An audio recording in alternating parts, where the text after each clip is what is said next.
Hey, everybody, welcome to the new year. That's right. Today, ready to record this about 4 hours before the NFL new league year is about to start. So, Happy New Year to everybody out there. I mean, if you're a football fan, you work in football, that's the calendar we go on, right? Heck with that January 1st stuff. It is today. It is March 12th. It is the new league year for the National Football League. And of course, the Bills are making moves. We found out last night signing Joey Bosa, Larry Ogunjobi coming over from the Pittsburgh Steelers, play defensive tackle, Josh Palmer, Michael Hoyt from the Rams, Palmer from the Chargers, then re-signing their own guys as well. But all of that we know because the negotiating period was going on, but now it can become official. In the meantime, have a great Sal's House plan for you today. Got a really special guest, former Buffalo Bills, both defensive back and wide receiver, George Wilson, going to join me here in just a minute. We're going to talk with George about what it's like going, being an NFL player this time of year. Plus, his career was really interesting in Buffalo, and his post-playing career has been interesting as well. Maybe you went to the Sabres game last week and you saw George in the arena doing a great job as the in-arena host. Before we bring George on, got to tell you all about my sponsors. Great sponsors here on Sal's House. Really appreciate them. Let's start with TSC Buffalo, Total Sports Entertainment. Of course, this is your place to go for all of your events, your signings, your collectibles, tscbuffalo.com online. Let me show you something they got going on this Friday, all right? At their place in Orchard Park Road, Brad May, Marty Biron, Rob Ray, an autograph signing this Friday at TSC Buffalo, all right? You can get one item signed by these guys or all three of them. You get one item signed by one player, I should say, or all three players, $25 to get one item, to get one autograph, $40 to get all three autographs if you bring an item in to TSC Buffalo. We thank them here, tscbuffalo.com. So make sure you check them out. Make sure you go to that website and you learn all about the signing as well. Okay, we also have, of course, Sports City Pizza Pub. This is where you got to go for all your games, whether that's baseball starting now, hockey to watch the Sabres, football, it doesn't matter. Sports City Pizza Pub, they got a lot of great events going on, including a watch party for the NCAA tournament next Thursday, March 20th, Coaches versus Cancer. I'm a big part of that. Going to have some college basketball coaches in the building, 1407 Niagara Street. They got great beer, of course. They have their own brands. They have pizza. They have wings. Go to Sports City Pizza Pub, whole bunch of different styles of wings as well. Want to talk about Herbal IQ for a minute? Herbal IQ is doing a great job to making sure that you have everything you need for your dispensary needs. They're a New York State licensed dispensary. So Herbal IQ. They have a new facility. They just went in like kind of across the street from where they were. 6055 Transit Road is where you go for Herbal IQ. And then finally, it's baseball season, everybody. My son plays baseball. Him and his team, they go to 3-2 baseball. Have a great facility there where you work out. They have hitting. They have a hit tracks machine. You can see it's kind of like golf when you're on these different courses. You can go to Yankee Stadium, Fenway, whatever. They have pitching. They have private lessons. 3-2 baseball. 3n2buffalo.com. That's the number 3, the letter N, the number 2, buffalo.com. Ron Pilot's doing an amazing job. They got Tonawanda, Clarence, and a great place to go. If you're a team, you're a little league coach, you're a youth coach, a high school coach, you're a player, you're a parent, you want to have a facility, be able to work out, 3-2 baseball is the facility. Okay. Thank you very much to all my sponsors. Let's get now to former Buffalo Bills wide receiver. That's right. He played wide receiver to start the league and defensive back, George Wilson. George, thanks for joining me, buddy. I appreciate it. Hey, how you doing today, Sal? Thank you for having me on. You got it, buddy. You got it. Well, today is the new league year as we talk here. You've been through this NFL free agency. What's today like for a player? It's exciting, but it's also some anxiety just because you can't really predict it to know where you're going to end up at. You don't know if you're going to have to relocate your family, or if you're going to stay where you are, depending on, the way, the season ended for you. And so there's just some uncertainty there. And with anything in life when you're dealing with uncertainty, there's some natural anxiety that comes to that. But, when you're a productive player, you're a good guy, good locker room guy, there's always going to be a home for you somewhere. Just sometimes it may take a little longer than normal. What was your philosophy in free agency? 2012, you leave the Bills, you go to the Titans. Did you just tell your agent, hey, go out and find the best deal? Did you have a few places you wanted to go? How did it work for you? Yeah, you talk about those things with your agent. What are some of your priorities? Is it trying to get the maximum amount of value out of your contract? Is it an opportunity to get on the field? Is it a scheme? Is it a schematic decision? 3-4-3 man versus zone. Just all really to kind of determines the best fit based on what your skill sets are. And so, for me, it was about the opportunity to get on the field while also trying to still get some good value in what ended up being my final contract in the NFL. Yeah, that's got to be important too, right? I mean, you play and you want to make sure you set yourself up, your family up, for making sure that your post-playing career that you have some security as well. But you also want to, win. And obviously guys look for that as well. It's not that easy to thread that needle though. So is it pretty hectic for you guys? And are you kind of on the phone or hearing from different teams and saying, man, you got to kind of make a decision because money's drying up? Yeah, that's the case in some guys. It's kind of like the draft.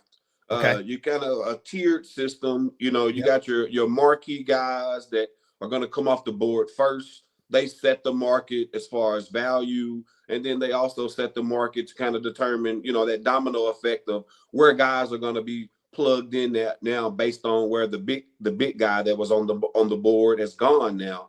So that's kind of where you see those veteran guys that they wait and get that first wave through, maybe second wave through, and then you really kind of see where the salary cap is for these Mhm. teams and what they can offer you. And that's also why you kind of see a lot more 1-year deals coming across the ticker, Yeah. these days, as opposed to those 3, 4, 5-year deals that they used to be.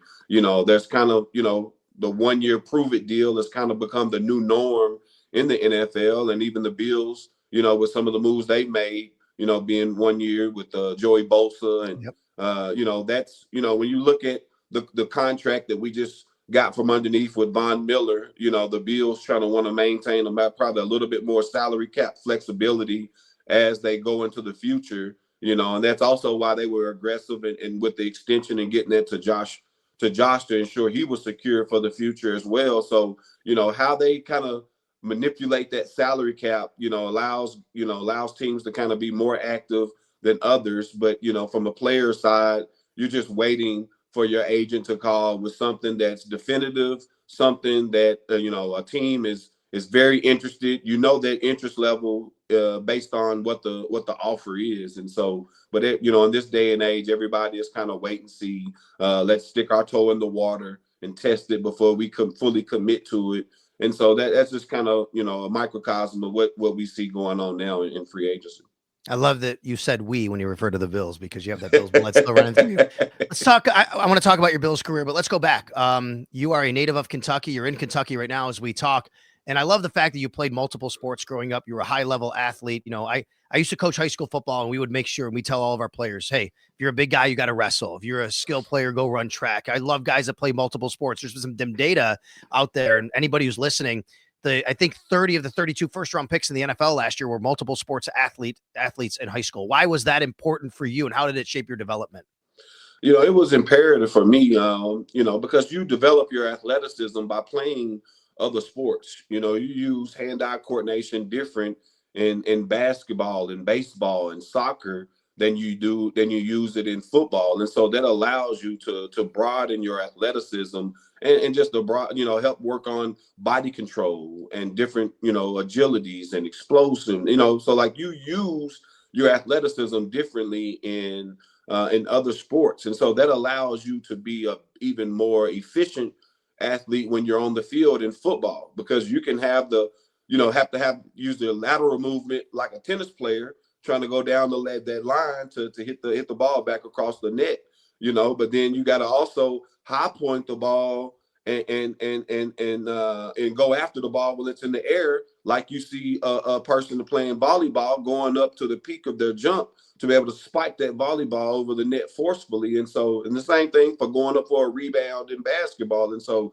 you play all these different sports to put your body in these different positions to be able to grow and develop. And then also from a psychological standpoint too, the goal and the objective is different from sport to sport. But with all that being said, you're also developing socially as well in the locker room, being a part of a team, listening to a different voice in the coach. And so, I find that kids that are athletes that play multiple sports typically are the ones that are more successful in the long run because they've exposed their bodies and their minds to these different stressors, these different Yeah, for sure. environments where you have to problem solve. You have to adapt and adjust, and you have to play through injury. But all those different things, those exposures and experience help to condition you mentally and emotional to be able to handle whatever life or sports throws at you. And that's why I think it's a huge benefit to really immerse yourself in athletics of all kinds and not just focus on one particular one. And with NIL and travel sports and everything, that's kind of created a mindset that if you want to be really, really good at a sport, you got to play that sport year round. Well, I don't necessarily agree with that logic. I feel that, you need a break. You need to change it up. Yep. So that muscle memory and that muscle confusion, your body can become, can see things become routine and start to get acclimated. And that sometimes allows your conditioning level, your strength level to kind of plateau. But when you kind of keep it, guessing, keeping your body guessing, keeping that muscle confusion coming, it helps to heighten your senses and your response time when you're reacting to what your eyes see. I love that message. Just last night, my son had hockey practice on the ice, and then we came home, had a little something to eat, and then he went to baseball practice later in the evening. So, we're all involved in that, and I totally agree with everything you're saying there. What did you run in track? You were a all-state basketball player in high school. You were a football player, obviously. You played some baseball. What did you run in track? I ran track my senior year in high school. I ran the 200. I did mainly relays primarily. It was something to keep me busy. Yep. It was something that I knew that going to college, actually understanding the running mechanics, how to fully utilize, my entire body when I'm running, the importance of being relaxed in my facial expression, relaxed in my shoulders, and having the right arm motion when I'm running. And so, it was more of the mechanics for me to try to get a jump start on what was to come when I got to college, and I really got into a strength and conditioning program. And that was kind of what my experience on the track was. I wasn't a burner, and I understood that, but I understood in the grand scheme of things, understanding the mechanics of running was going to help make me a better athlete and really give me a chance to see my NFL dreams come true. Why'd you choose Arkansas? You're getting recruited. It's different than in today's age. Everybody's going all over the place and moving around. Why did you choose Arkansas? Yeah, going into my senior year of high school, I was the top rated receiver in the entire state. But by the end of my season, Kentucky didn't offer me. They sent me a letter saying that they didn't have a scholarship for me, and so for whatever you wanted reason, to go there. You wanted to go to Kentucky. I would have liked to. I grew up going. My brother played at Kentucky growing up. I saw him recruited by them. And, as a lot of kids in the state of Kentucky with no professional teams, we grow up aspiring to be University of Kentucky Wildcats or Louisville Cardinals. And so that was my hopes, but that didn't pan out for me. And I'm okay with that.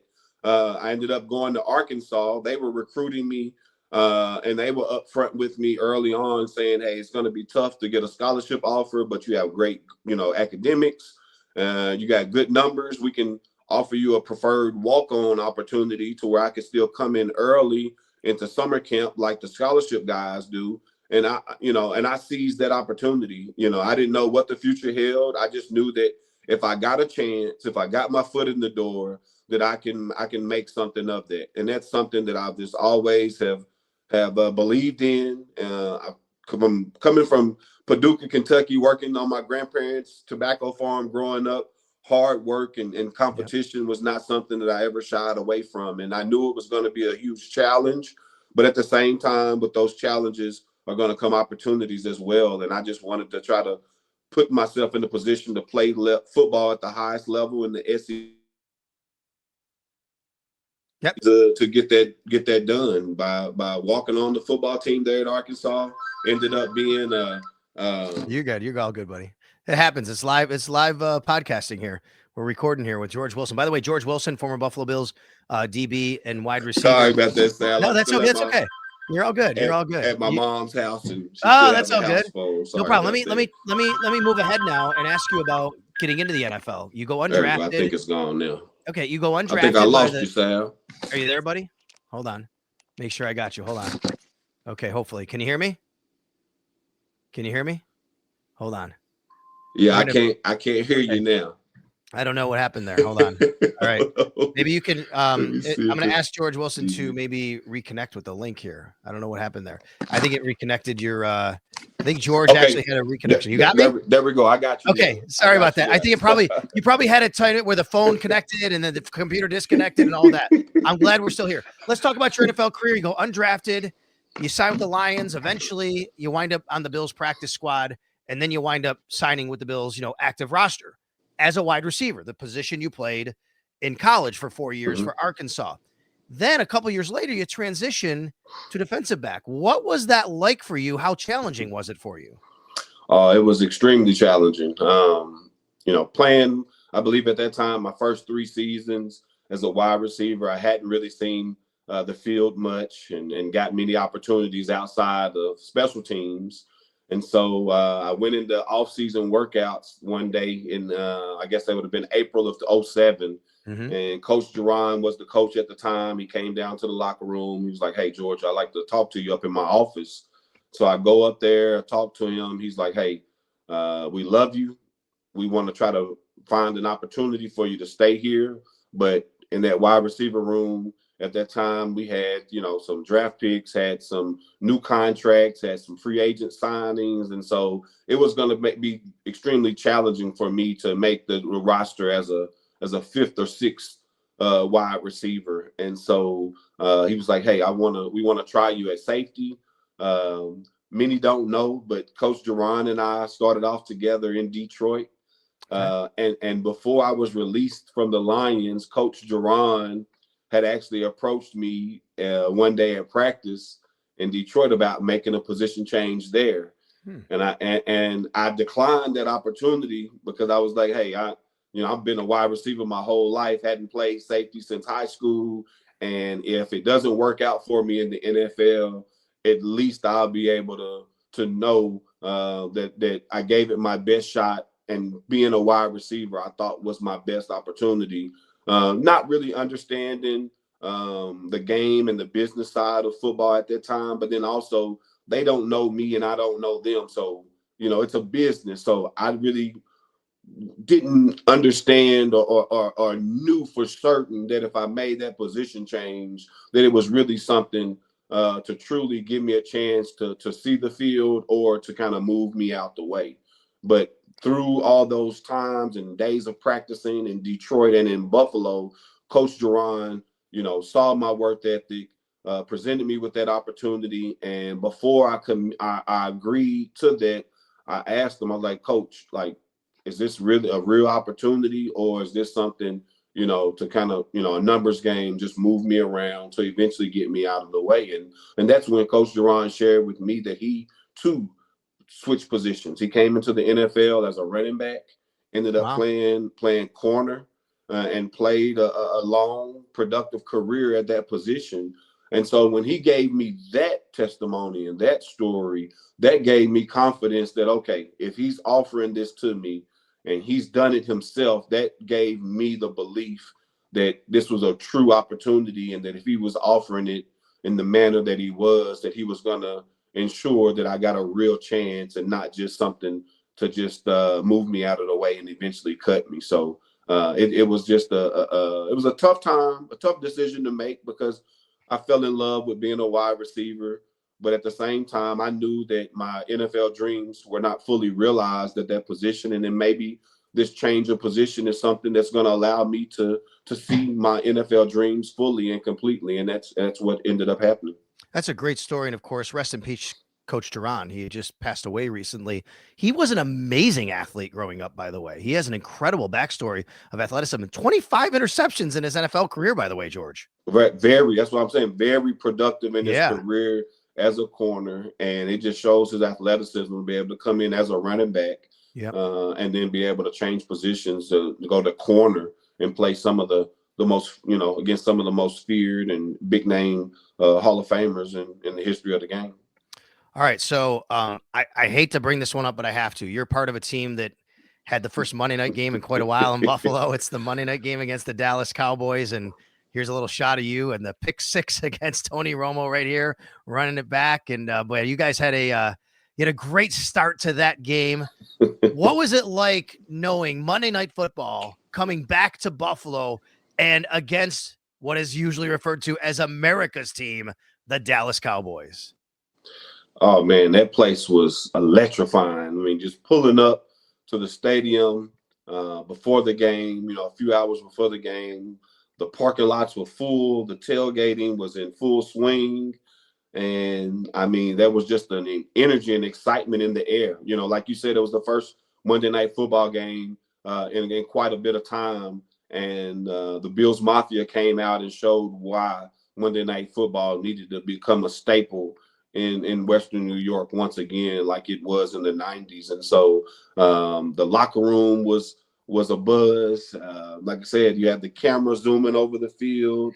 There was just a lot of excitement in the air, and guys were excited to be on that stage. And we came out fast. We came out, created a lot of turnovers and some opportunities for our offense. It ended up just being a heartbreaker that we weren't able to score enough points off of the turnovers. I believe Romo had, four interceptions. I believe That's four. right. Yep. I believe, Yep. and mine was returned for a touchdown, and we just were unable to convert enough drives into points. And so the Cowboys ended up sneaking away. I believe it was a 53-yarder as time expired. Yeah. And that was crushing. But for me, it was bittersweet. Obviously, I cared more about winning games than I did personal performances and accolades. But at the same time, I had just made a position change, and my whole entire hometown of Paducah, Kentucky was watching. And so for me, that night, that moment was bigger than me. I was giving hope to a community in Western Kentucky, to a generation of kids that looked up to me, to let them know that your dreams are possible through hard work, through commitment, through sacrifice, by being consistent each and every day, day in and day out. And so when I remember getting back to my phone, and I had so many missed calls and text messages and it was just an outpouring of love, and people that was, even to this day, people still come up to me at home and say, man, I remember where I was when you got that interception on Monday Night Football. And that's something that I'll cherish forever. That's something that's Paducah history because of my connection to this community. But, it was a great night, a great opportunity to kind of put the Buffalo Bills organization back on the map. It's just unfortunate we fell a little short at the end. I was wrong. It was 5 interceptions. Do you think you could name the other 4? Do you think you could name the other 4 guys who picked off Romo? Yeah, I can do. I know Angelo Crowell. Yeah, that's right. Had one. Yep. Kelsey. Chris Kelsey had one. Yes. Chris Kelsey had that's one. Right. I'll give you a hint. Excellent corner for years. Yeah, I was gonna say maybe Terrence. Is it Terrence McGee or Flo? No, it was Jabari. Jabari Greer. Okay, that's right. Jabari. And then that's 4, and then there's one more. There's one more, and this one he returned it 38 yards. He did not have a long NFL career, but he played in Buffalo 3 years at linebacker. Has a name of a I guess a famous pizza that you could order. Oh, JD, yeah, DeGiorgio, John DeGiorgio, yeah, right. That's my guy, JD. I love it. Me and JD, we led the team, and I think he had the most plays of the year in total, and I was second. Yeah, JD, man, another quality guy that the Bills gave an opportunity to get on the field. He made the most of it. Man, JD was a hard-working guy, man. We always had a great time on the field and in the huddle. Oh, man, thank you, Sal. Man, I you brought back a lot of good memories just with trying to come up with those names. I love it. All right, I have another memory here. I want to ask you what it was like. I think I have my timeline right. You could tell me if I'm wrong. I think you were in Buffalo when the team claimed Sean Merriman, right? In 2012? Yes, I was here. I Okay. was there. Yeah. Okay, so I know that the record wasn't good. It was the last place team in the standings, of course. This is a different situation here now where Right. this team is. But here comes Joey Bosa, one of the best, and ironically, the Chargers, right? One of the best premier pass rushers in the league, trying to get this team over the hump. What's it like being in a locker room when, whether you're the last place team or a team going to the AFC Championship game, when you see a guy like this who's been this productive coming into your locker room? There's hope. You're thinking we got a game changer. We got an impact player. So now it makes you want to work even harder because there's going to be more opportunities with a guy like that coming into the locker room. You know, you look at the Chiefs and how they put us out this year, you know, and then you turn around and see how Philly was able to dominate them at the line of scrimmage in the Super Bowl. You know, I think that's why you see some of the moves that the Bills have made is say, hey, let's shore up this defensive front to be able to make teams one-dimensional and not be able to run the ball on us. But then when we put them in passing situations, we got a front four that's feared that can really, really impact the game. And he's a guy that has played against Mahomes and the Chiefs within their division, you know, a couple of times a year. So he's going to be, you know, very familiar with their blocking scheme, with some of their personnel that may still be there. But he's going to have a lot of playing experience and a lot of big play capability that's going to come into that locker room. And that's naturally going to make guys work even harder, study even more, and really be ready to capitalize on the opportunities that he's going to help create with his presence on the field. All right, George. So you transition out of football, your career's over. I think a lot of people want to know, how the hell did you wind up in a Mary J. Blige video? well, Sal, that actually happened while I was still in the Bills locker room. That's amazing. You got to tell you had to get a bunch of stuff from guys in the locker room. Oh my God, that's an understatement, Sal. Yeah. So I ended up, you know, I got into some modeling while I was still playing there. It was in the off season, so I took some pictures. They was in Essence magazine, and my publicist at the time I didn't know this, but she had pitched me for this, you know, music video opportunity. And so I'm at home in the off season. She calls me. It's like, hey, what are you doing tomorrow? I'm like, I don't have any plans. I'm not doing anything. And so she was like, do you want to be in a Mary J. Blige video? I said, well, yeah, I'm interested. And she was like, well, hey, I'm gonna book you a 6 a.m. flight. I need you to pack a bag with a bunch of clothes, and you're gonna fly to Miami tomorrow.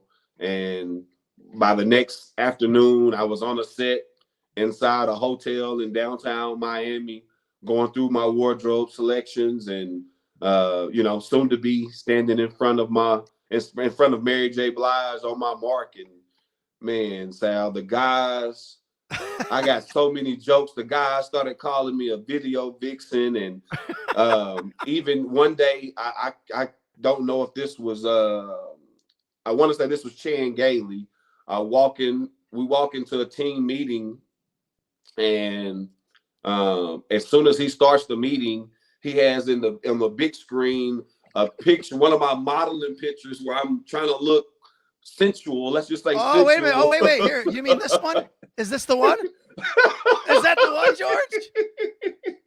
That's one of the ones they showed. All right, wait. What about this one? Look at this thing. Are you in Siberia here? What are you doing, man? I'm trying to sell fashion. So yeah, they showed these pictures along with some clips from the music video, and man, the whole meeting room just busted out laughing.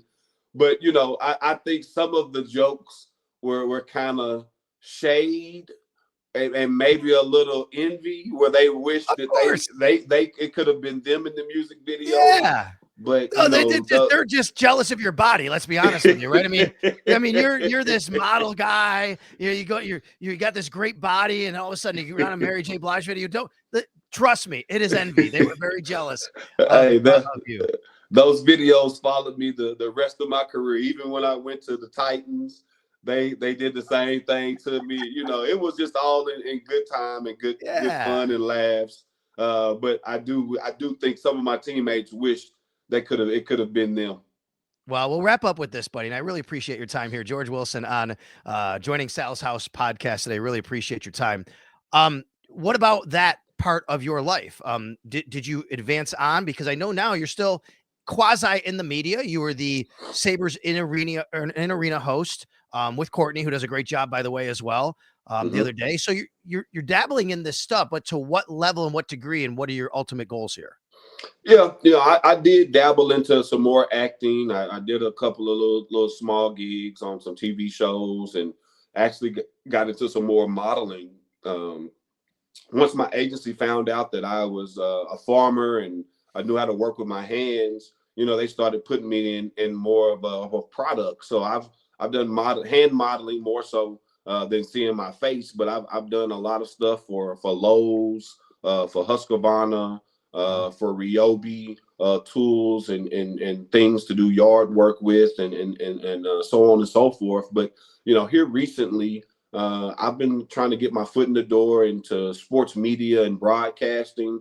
It's a wide spectrum. You can be on television, you can be on podcasts like what we are today, or you can be on radio. And so there's a lot of opportunities and a lot of new avenues with more streaming and more social media platforms that are emerging day in and day out. And so just trying to get my foot in the door, stay engaged with the Bills organization and the Buffalo community, just to see if there's some opportunity where I can get some reps and get, like I tried with going to Arkansas and walk and being an undrafted rookie free agent. I just need to get my foot in the door. I just need the opportunity through my hard work, dedication and sacrifice, that over time I can earn an opportunity or create some more opportunities for myself just with this getting the reps. And so that's kind of where I am now. I have a farm here in Kentucky. I just recently opened up an event menu on my property. I also do some project management work, some consulting work as well. So I got a lot of different irons in the fire, but football and athletics has always been a passion of mine. And now that life has kind of settled down for me, I'm at a place where I can really kick the tires on this and see if there's some opportunities there. Because, there is one regret that I had on my playing career, and that was, at the end of my time in Tennessee, one of the local news stations reached out to me and offered me an opportunity to come back. My heart was still set on playing, number one, so I was still hoping that an opportunity would come. But then also, I had recently had my son relocated down to Atlanta, where I was living at the time. And so I didn't want to inconvenience them by having them relocate to Atlanta, to a city where I can be an everyday father, and then turn around and take an opportunity in Nashville that would then take me away. So instead of seizing that opportunity, I chose fatherhood, and I do it again because I can't get those mornings back where I was taking my son to school and picking him up, and he's had a good day or a bad day, and we can talk about it, unpack it before we get home. Those are things that I can't get back. And, like I said, now life has kind of settled down at a place where I wanted to kind of, revisit this and see before the door, officially closed by being away for so long, just seeing if there's an appetite or any opportunities out there to kind of get my name back out there, get my foot in the door. And last week at the Sabres game, being the in-arena host was a great opportunity that the Bills and the Sabres came together to kind of create for me, to try to get my face, get my name out there, and get some reps to kind of see where I really was in the grand scheme of things, and what I needed to work and improve on. That's awesome. I love that. Well, there's people who watch this podcast and know this show and might hear this and say, you know what, maybe there's something that I can help out with George. Media members as well. How can people get in touch with you if they're interested in having you a part of what they do? Yeah, you can find me on Facebook under George E. Wilson Jr. And then on Instagram, I'm GW the Cultivator, kind of a play on my farmer background, but GW the Cultivator. You can find me on those. And then you also have websites for my foundation, George Wilson Safety Foundation, as well as my farm company, Phonograph Farm. So you can get in touch with me on any of those platforms and avenues. And like I said, anything that's going to help improve my skill sets and whether they're paid opportunities or not paid opportunities, these are things that you have to do in order to build your resume, build your reel, and really try to put yourself in the best possible position to get an opportunity.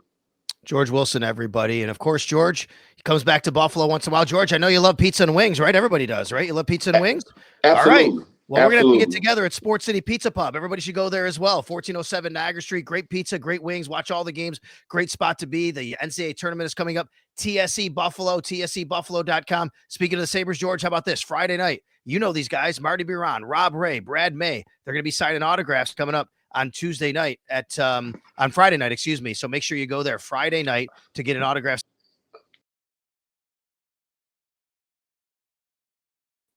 There. Yeah. So, you know all about how people love this stuff when it comes to the Sabres and, meeting people. So that was pretty cool. I'm sure for you in hockey. You like hockey? Did you like the experience? Yeah, I loved it. It's certainly better in person. You get to feel the coldness of the ice and the excitement of the guys checking each other. Yeah. But it was a great time, even though we came up a little short. It was a great experience and a great opportunity to interact with the people of Buffalo. And of course, Herbal IQ, a New York State licensed dispensary. Check them out on Transit Road. We thank them for their support. And speaking of baseball, hey, if you have a child you coach in baseball or softball, you have a team you coach, you just want to have some lessons, learn how to hit better, pitch better, whatever, check out my friends at 3-2 Buffalo, 3-2 Baseball. That's 3n2buffalo.com. They're in Tonawanda. They're in Clarence. They're doing a great job. George, thank you so much for joining me here on Sal's House. Let's stay in touch, and we'll definitely do some more media stuff down the road. Keep you active in it, and talk a little football and life. Thank you, Sal. I appreciate the opportunity, brother. Be well. You got it. You too, my man. Thank you.